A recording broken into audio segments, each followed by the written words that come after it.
Então, olha só, agora nós vamos estudar aqui família de instrumentos, certo? São 4 famílias que nós temos. A primeira delas, cordofones, aerofones, membranofones e idiofones, certo? Cada uma com sua peculiaridade. Então, olha só, os cordofones são instrumentos que produzem o som a partir de uma corda. Então, quando a gente tem um instrumento que o som vem a partir de uma corda, então esse instrumento é um cordofone. Aerofones são instrumentos que produzem o som a partir da vibração do ar. Então, quando o ar vibra e produz o som, aí nós temos um aerofone. Membranofones são instrumentos que o som se obtém a partir de membranas ou peles, tá? A gente chama também de peles. E idiofones são os instrumentos que produzem o som a partir do seu próprio corpo. Então, aqui nós temos o exemplo 2, a definição dos idiofones. Vamos lá, olha só. Dentro da família dos cordofones, nós temos violão, guitarra, baixo, bandolim, cavaquinho, piano, entre outros. Vixe, piano, dentro do piano tem um bocado de corda, né? Depois pesquisa aí na internet para você ver como dentro do piano, lá tem várias cordas, né? Caso você ainda não tenha visto. E aí olha só que coisa interessante, com relação às cordas, a gente tem a questão do som grave e do som agudo, né? O baixo, por exemplo, tem um som bem grave e o cavaquinho um som bem agudo. O que diferencia isso? Bom, primeiro, quanto mais grossa for a corda, deixa eu pegar aqui, quanto mais grossa for a corda, mais grave vai ser o som. Então, se eu tenho uma corda aqui, por exemplo, dessa grossura, então, o som vai ter uma determinada grave, né? Tem um nome para isso, altura, uma determinada altura, né? Estava tentando lembrar desse nome. Se a corda ela for mais fina, o som, ele também, mesmo que seja do mesmo tamanho, o som ele vai ser mais agudo, porque a corda agora é mais fina. Então, quanto mais fina for a corda, mais agudo o som é produzido. Outra coisa também que influencia muito é a tensão, tá certo? A tensão. Se eu pegar uma corda, por exemplo, vou botar o vermelho aqui como se fosse botar um outro vermelho aqui, um vinho, né? Então, olha só, se eu pegar uma corda de mesmo tamanho e tensionar ela com uma determinada força, certo? Mesmo tamanho e mesma tensão, colocar ela aí, uma outra corda mais fina, certo? Mesmo que seja do mesmo tamanho, não precisa necessariamente ser mais grossa ou ou maior, né? Se ela for da mesma grossura, que eu vou botar aqui de outra cor. Se ela for da mesma grossura, deixa eu botar um azul. Então, ó, da mesma grossura, tensionada da mesma forma, então ela vai ter a mesma nota. Mas na medida em que eu tensiono mais essa daqui, então ela começa a ficar mais aguda. Então, quanto mais tensionada, mais aguda. Vixe, Laura, mas não é a mesma grossura? É, mas quando a corda fica mais tensionada, ela fica mais aguda. E outra coisa, quanto menor for a corda, certo? Mais agudo também é o som. Então, como é que eu sei disso, por exemplo? Imagina, deixa eu apagar isso aqui.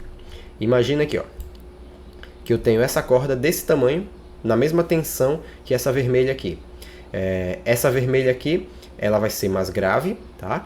E essa daqui vai ser mais aguda. Só que se eu pegar essa vermelha e pressionar ela aqui, deixando ela do mesmo tamanho que a de cima, elas vão ter a mesma altura, né? Vai ser a mesma nota. Então, quando eu diminuo o tamanho da corda, consequentemente, ela fica mais aguda. Quando eu aumento o tamanho da corda, ela vai ficando mais grave. Então, quando a gente fala de instrumentos de corda, tem, no caso, os cordofones, eles possuem esse detalhezinho, tá? Quanto mais grossa for a corda, mais grave é o som. Quanto mais fina for a corda, mais agudo é o som. Quanto mais tensionada estiver a corda, mais agudo é o som. Quanto menos tensionada, mais grave é o som. Quanto menor for a corda, mais grave é o som. Quanto menor for a corda, mais agudo é o som. Quanto maior for a corda, mais grave é o som. Então, fica aí esse ensinamento, né, pra gente, e a gente já vai entendendo e vendo como é que funciona nos instrumentos. Porque se a gente pegar, por exemplo, um violão e diminuir o tamanho da corda dele, né, pressionando nas últimas casas, então o som vai ficar mais agudo, né? No caso, por exemplo, de um violino, se a gente for, mesma coisa, diminuindo o tamanho da corda, vai ficando mais agudo e assim por diante, tá? Vamos lá. Aqui dentro da família dos aerofones, temos instrumentos feitos de vários materiais, certo?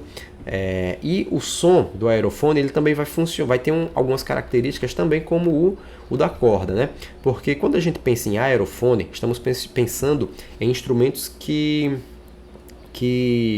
vai ser a parte do ar, né? Então vamos pensar, sei lá, numa flauta. Não sei se eu vou conseguir desenhar uma flauta aqui, mas deixa eu tentar. Se a gente pegar uma flauta, né? Vamos imaginar aqui que a gente tem uma flauta.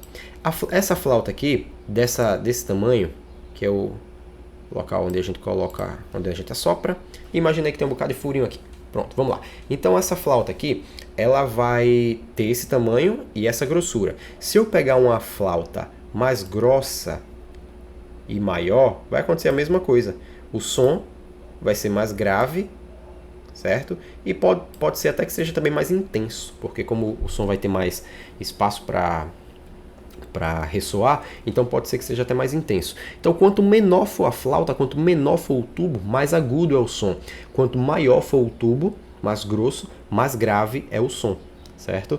Então tanto a questão da grossura como do tamanho influenciam da mesma forma como a corda lá, né? Cordas grossas, som grosso. Tubo grosso, som grave, tá certo? Tubo fino, som agudo. Tubo pequeno, som agudo também, tá certo? E assim vai funcionando a parte da teoria dos instrumentos aerofones, tá certo? Aí tem um detalhezinho agora, os membranofones. Olha só, são bem legais os membranofones, eu acho interessante. São mais voltados para a parte rítmica, tá? Veja o caso da bateria, que é um conjunto de instrumentos, tá? A bateria não é um instrumento só. É um conjunto de instrumentos. Caixa, surdo, bumbo, tons e outros, tá? Esses daqui, no caso a caixa, o baterista, ele bate a baqueta nela. E ao bater a baqueta lá na membrana, ela faz pá, certo? E é justamente esse contato que faz ela vibrar e faz ela produzir o som dela. O pá, pá. O bumbo vai bater eu não sei exatamente o nome da peça, mas com o pé, né, o baterista ele pisa num pequeno pedal e aí bate uma pecinha lá na pele do bumbo, na membrana do bumbo. Aí faz o som grave, dum, dum, dum, certo? Então é a partir dessa membrana que os sons são produzidos. Esses instrumentos são todos membranofones, né? Pois utilizam membrana em sua composição para fazer o som. Ó, é importante isso aqui. Usam membranas para fazer o som, porque a caixa em si desses instrumentos, né? O corpo deles pode ser de vários materiais. Mas o som vai ser obtido a partir da membrana, por isso ele é membranofone, tá certo? E aqui dentro dessa família a gente também tem uma subdivisão interessante.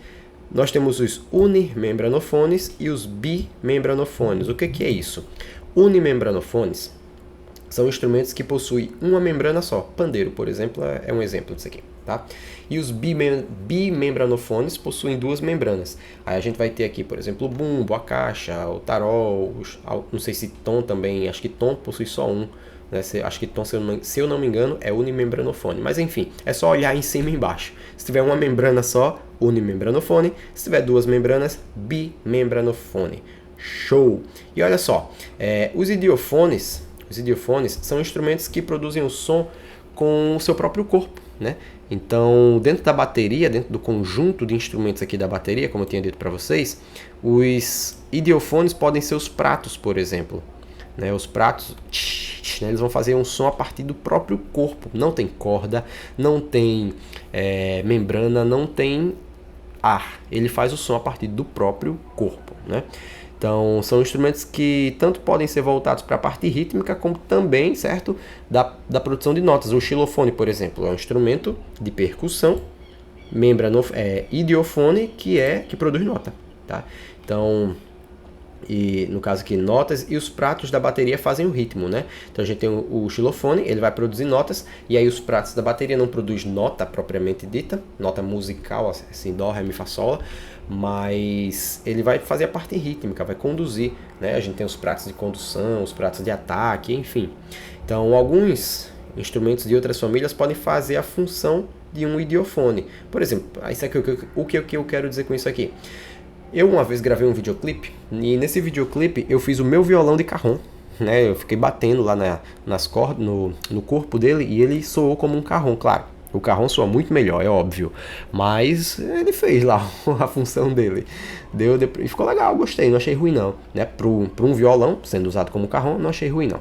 Então, depende de qual for o instrumento, a gente pode utilizar ele sim como uma outra família, né? Se ele tiver essa possibilidade, a gente pode, sem problema nenhum, tá bom? Então, olha só, na próxima aula a gente vai ver um pouquinho aqui sobre estrutura da música.